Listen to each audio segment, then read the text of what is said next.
I believe it gives us a fairly wide canvas to speak on the economic and financial situation of the country.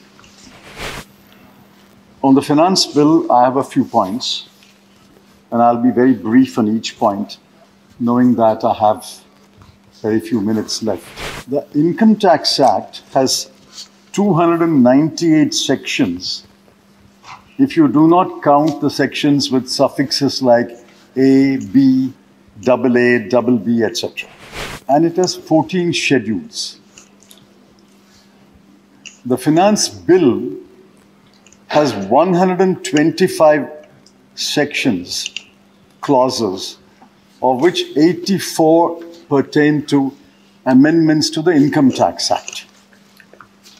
And the Honorable Finance Minister has moved 39 amendments to the 125 amendments in the amendment bill. Now, honestly, every member has to search his heart and say whether anyone understands these things. I did not. I spent a lot of time trying to understand, and I can't say I understand it. This is a legacy issue. I concede that. This has been going on year after year after year. But this must stop. This government claims that it will dump all old legacies. This is one legacy this government must dump immediately. And I think the entire Income Tax Act must be replaced by a direct taxes code. When we were in government, I had helped draft a direct taxes code. Then the Honorable Mr. Pranab Mukherjee tried to improve it. When I returned to the Finance Ministry, I tried to improve it. There are 3 versions of a direct taxes code. Many of the provisions will be outdated. So get rid of all of them. But please bring a direct taxes code immediately. No one benefits from this Income Tax Act except the chartered accountants and the lawyers. Specific points, sir. Firstly, what are you doing about charities? Now, the most famous clause in the Income Tax Act is Section 10, Clause 23C. In the printed book, it occupies 8 pages. The finance bill has amendments which run to 9 pages. So an 8-page clause is being amended by a 9-page bill. And subsection 23C alone occupies 9 pages. That is exempt income, including charities. And then we have sections 11 and 12, under which income from charities are exempt. They are subject to conditions in section 12, capital A, 12, capital A, capital B, and section 13. The Honorable Finance Minister has once again amended section 12, capital A. And there is another section called 115, capital T, capital D, which is about accreted income. Now, a day will come when a charity or a religious institution, which is a charity, or an institution, a trust, which is a charity, will say, let's get out of these clutches of this Income Tax Act. If we have an income, let's pay the tax at 10% or 20% or 30%, whichever is the applicable rate. Let's get out of the Income Tax Act. Most charities today, most trusts today are crippled by these provisions and the repeated amendments year after year after year. Please clean up these provisions. If you believe that charities and trusts have a place in this country, let them function with a reasonable degree of independence and light regulation. This is no way to encourage charities and trusts. If I was starting a charity or a trust, I will say I'll pay my tax, just leave me out of the Income Tax Act. And this whole concept of accreted income is very regressive. If the exemption is cancelled under 12A or 12AA, if it's cancelled, the entire income which had been exempt for the past several years is now deemed as accreted income, and on that accreted income you'll have to pay a tax. I think these are gross provisions. These are burdensome provisions. This is not the way to encourage large charities, large trusts. Yes, if there are misconducting charities and trusts, take action. But don't stifle, don't throttle the throat of charities and trusts by these provisions. The next provision is this novel concept called faceless assessment. Sir, earlier there was an assessing officer. He knew the assessee's history. He has the entire records with him. The assessees may have been an assessee for the last 30 years or 40 years or 50 years. He knows his history, and then he will deal with the assessment. There are enough provisions to ensure that no income escapes assessment. Today we've introduced a faceless assessment. We don't know who the assessing officer is. We don't know where he is. We don't know whether he has all the past records of the last 20 or 30 years. We don't know what assistance he gets. How is this an improvement? Of course, some people will argue a faceless assessment is a great improvement. According to me, this is a regressive provision. Numerous people have complained to me that this faceless assessment has put them through enormous hardship because we don't even know who's hearing the matter, who's deciding the matter, what records he has. The amusing part is the National Faceless Assessment Center has 3 units. There is an assessment unit, there is a technical unit, there is a verification unit. I ask honorable members, if you have the time and the inclination, go through those provisions. By the time an assessment is completed, if there are queries, submissions, clarifications, it will go from unit to unit to unit. From faceless center to the assessment unit, back to the faceless center, to the technical unit, back to the faceless center, to the verification unit, back to the faceless center, back to this faceless assessing officer. This is completely regressive. I'm sure sooner than later, the Honorable Finance Minister will recognize that this is not a progressive step, this is not a liberal step, and this is causing huge hardship to SSC. The next provision I want to draw the Honorable Finance Minister's attention is section 149(1)(b). Now, this is the time for reopening assessments. Earlier, the time limit was 4 years, but the assessing officer had 6 years under certain circumstances. Now, last year, the finance bill reduced the second part to 3 years. 2 years and 3 years.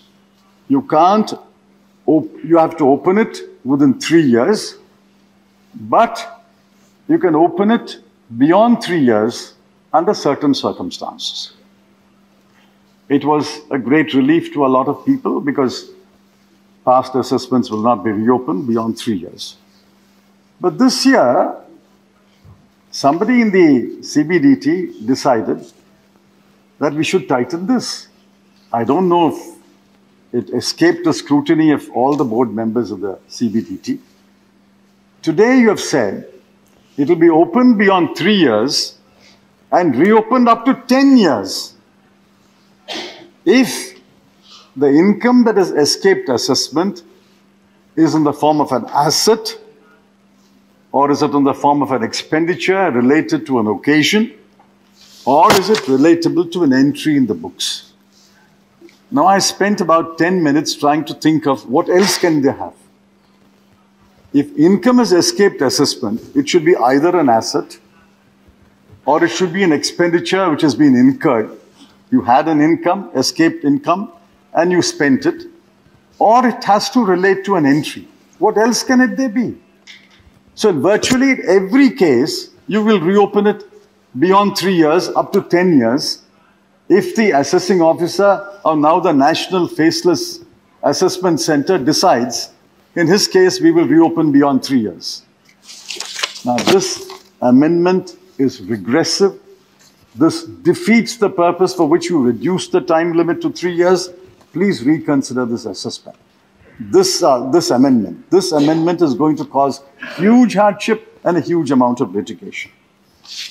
Now, finally, sir, what shape the Finance Act as amended and as amended by the Lok Sabha will take, nobody can visualize until our publishers, Universal Publishers, publishes the book. Nobody can understand what it is. So we are all waiting for the Income Tax Act as amended and as amended last year and as amended this year to be published so we can make sense of it. But believe me, I speak as a lawyer, and I also know several chartered accountants have asked me to say this in the House. You cannot today apply the Income Tax Act as amended this year. You will have to have all the books of every year, because there are sunset clauses, there are prospective clauses, there are retrospective clauses. For some assessment years, last year's amendment will apply. For some assessment years, 2 years ago, amendment will apply. For some assessment years, the prospective amendments will apply. It has become a complete minefield. Nobody escapes from this minefield. All you find is a lot of people crippled when they walk through this minefield. Please, I appeal on behalf of the House and on behalf of all the taxpayer community, please replace this. Let us assume it is a legacy issue. Please replace this with a clear, clean, simple direct taxes code. I must compliment the Finance Minister for introducing 139 8 capital A, which is what is called an updated assessment within a period of 2 years, although it is severely restricted. You can update your assessment only if you offer to pay more tax. If you are asking for reduction of tax, you can't update your assessment. If you're asking for a refund, you can't update your assessment. Now, whoever thought of this, there was a simpler way. Why do you have to touch your nose by taking your hand through your around your neck? You can touch it straight.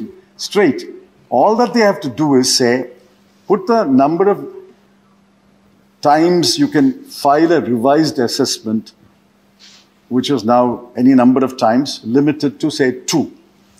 And give a time limit, 12 months, 18 months. Any SSC can file a revised assessment only for a maximum of 2 times, twice, and within a period of 12 months or 18 months. That's a much simpler provision. On the one hand, you have a revised assessment provision in which you can offer to pay more tax, claim more refund, or reduce your tax. On the one hand, you have an updated assessment provision under which you can only offer more tax. Now, the proof of the pudding is the eating. Let us see how many people file an updated assessment and offer more tax. I think the simpler approach is to allow a revised assessment for a limited number of times for a limited period. So I'm done with the Finance Act. You can speak on it as many sections you can take and as many hours you can speak, but I don't intend to speak on that. And we'll see how it operates in assessment year 22-23 and what kind of amendments will be brought next year to correct what you found are anomalies in this year's amendment and last year's assessment. I want to go to the appropriations bill. Now, honorable member who spoke before me said that our direct tax revenues have increased. Now, these are the numbers I have. I've taken it from budget at a glance. In 2013-14, after about 3-4 years, I think it's about 2009-10, for the first time, direct taxes revenue as a proportion of GDP exceeded the indirect tax revenue. And in 2013-14, when the previous government demitted office and the new government took over, the numbers are 5.6% of GDP was direct tax and 4.4% of GDP was indirect tax. This is progressive taxation. Direct taxes as a proportion increases and indirect taxes as a proportion of GDP decreases. This is the right direction. Now, this direction continued up to 2016-17. In 2016-17, sadly, indirect tax as a proportion of GDP crossed direct tax as a proportion of GDP. And I had cautioned it even then, this is a bad trend. Reverse this. Indirect taxes as a proportion of GDP should not cross direct taxes as proportion of GDP. Actually, direct taxes must increase. Now, this year, 2021-22, according to a budget at glance, both have become equal, 5.4% and 5.4%. Next year, the finance minister expects that direct taxes will go up from 5.4 to 5.5, and indirect taxes as a proportion will come down from 5.4 to 5.2, which means we are reversing the bad trend that has been set in the last 5 or 6 years, which is good, and I hope the government achieves this. But, mark this, total of indirect taxes and direct taxes touched 11.2% in 2017-18. This year, it is 10.8%, and next year, it will come down to 10.7%. If your total taxes as a proportion of GDP falls by as much as 0.4% or 0.5%, there is something seriously wrong with your tax policies and tax administration. Taxes as a proportion of GDP are low in India, comparable to other developed countries and other emerging economies. We should increase our taxes as a proportion of GDP, but unfortunately, the trend is not very encouraging. I want to utter the word of caution again, that if your tax as a proportion of GDP does not grow, and if your direct taxes as a proportion of GDP does not grow, it means that people are accumulating income and wealth and not paying enough taxes, whereas the large mass of people who pay indirect taxes are bearing the bulk of the burden. The burden must be shared equitably. People must pay taxes, but the rich must pay more. The people who accumulate wealth must pay more. Last time I spoke on the budget, I did point out how the wealth of the top 1% has increased astronomically by 20 lakh crore in 1 year. So this is a bad trend. This is not a good trend and nothing to be proud about. Then I have another question. According to the budget at a glance, 2021-22, at current prices, the GDP will be 232 lakh crore. In 2022-23, it will be 258 lakh crore. And the budget at a glance correctly calculates nominal growth, underline nominal growth, at 11.2%. Now, I want to ask the Honorable Finance Minister, does this estimate of 11.2% growth, which was made on the 1st of February 2022, have you had an opportunity to review it? There is now the Ukraine war. Supply chains have been choked. The shipping rates have gone up astronomically. There is a chip shortage. There is a shortage of containers. There is a shortage of credit. World trade will be affected. And in fact, the IMF has estimated that the GDP of every country will be down between 0.5% to 2%. Now, given all these developments in the last 8 weeks, are you still confident your nominal GDP will indeed grow by 11.2%? I don't wish ill. I wish it grows 11.2%, but I have serious reservations whether in the changed circumstances in the year beginning on 1st of April, it will actually grow at 11.2%. Now, assuming it grows at 11.2%, is the government still persisting with its projection that real GDP growth will be 9.5%, as it was said originally, then revised to 9%, as said subsequently, or as the chief economic advisor has said, 8%. Take any of these numbers. Is real GDP growth next year, will it be 9.5% or 9% or 8%? I think any of these three numbers is no longer credible. And I'll tell you why it is no longer credible. If nominal GDP grows at 11.2, take the smallest of the three numbers, 8%. Real GDP 8%, nominal GDP 11.2. Implied deflator, which is equal to the inflation, will be 3.2. Does anyone believe in the changed circumstances, inflation in India will in 22-23 be only 3.2?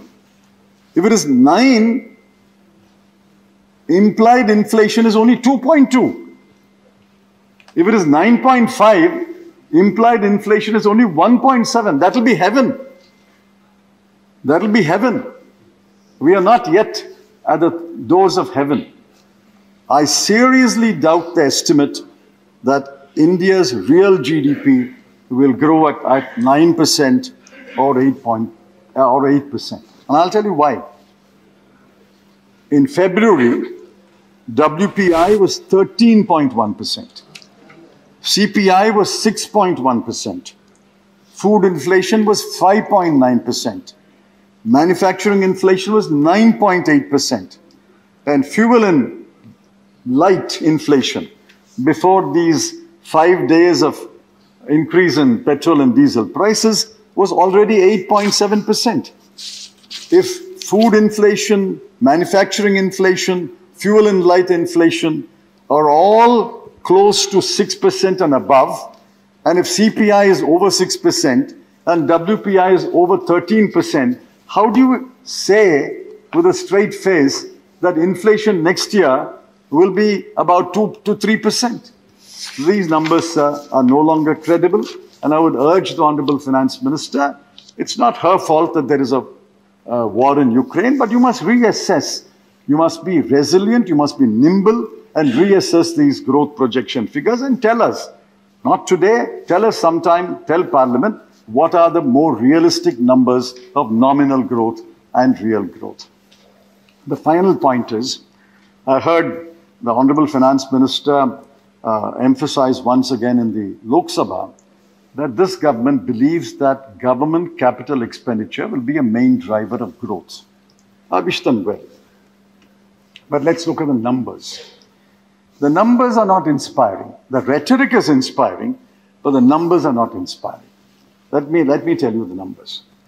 In 2021-22, central government capital expenditure in the BE was 5,54,236 crore. In the revised estimate, it was shown as 6,02,711 crore. But actually, that's not the correct number, because there is a small print footnote. The footnote says 51,971 crore was repayment of debt for Air India. That's not capital expenditure. By no method of accounting is a repayment of debt capital expenditure. You deduct that 51,971. The revised estimate of capital expenditure is therefore 5,50,840 crore. The BE was 5,54,000 crore. The revised estimate was 5,50,000 crore. So actually, in the year that is coming to an end on 31st March, you spent 4,000 crore less than what you had estimated. Now, this was a difficult year, and there are many reasons why government capital expenditure never achieves the target that the finance minister or the prime minister or the cabinet decide. There are so many bottlenecks in government expenditure so many levels of decision making, so much paperwork, and so much hesitancy in clearing projects, be that as it may. For next year, the Honorable Finance Minister has projected a capital expenditure of 7,50,246 crore. We were all very impressed when she read out that number. And she claimed that it is a point to point, it's an increase of 35%. Of course, that proportion is wrong. Whether we apply to the BE of this year or the RE of this year, that proportion is wrong. But I won't get into the arithmetic. The 7,50,246 crore is not a correct number. You have included. I raised this question when I spoke last, and I expect an answer. Have you included, let me rephrase it. Have you included in 7,50,246 crore the 1 lakh crore that you will allow the states to borrow additionally for their capital expenditure? That's what the budget speech says. I think you have included, but to be fair and polite, I will not say you have included. I'll turn it around and say and ask it, have you included 1 lakh crore in 7,50,246 crore? If you have included this 1 lakh crore, then this will be counted as capital expenditure by the states if they borrow this 1 lakh and show it in their budgets. How can it be capital expenditure of the states as well as capital expenditure of the center? So if you have included this 1 lakh crore in 7,50,246 crore, my respectful submission is the real number is 6,50,246 crore. Over the current year's revised true estimate of 5,50,840 crore, it is an increase of exactly 1 lakh crore. A 1 lakh crore additional capital expenditure next year. What is it like? It'll be a mosquito bite. Your GDP is 258 lakh crore, in which a 1 lakh crore additional capital expenditure, if it materializes, will make no difference. I'm not saying you should not spend the 1 lakh crore. Please spend this additional 1 lakh crore. But this cannot be the driver of growth. The driver of growth can only be if private investment is the main driver. Household savings, people's savings, channelized into private investment can only be the true driver of economic growth. Government capital expenditure can supplement private capital expenditure, but unless private capital expenditure is stimulated, triggered, boosted, this will not make a difference. In fact, if the GDP, your government capital expenditure is barely 2.52%. 2.52% won't make a difference. We need a much larger investment that can only come from private investment. And private investment can only come if there are private savings, household savings, channelized into investment. I want to ask the government finally, have you lost faith in private investors? Or are private investors lost faith in investment in India? They are investing abroad. So somehow there is a lack of faith. Either private investors have lost faith in investing in India, or the government has lost faith in the private investor that they will invest in India. Please go into it. This will not give you the kind of growth we need. We need high growth. I'm cautioning the government once again, respectfully.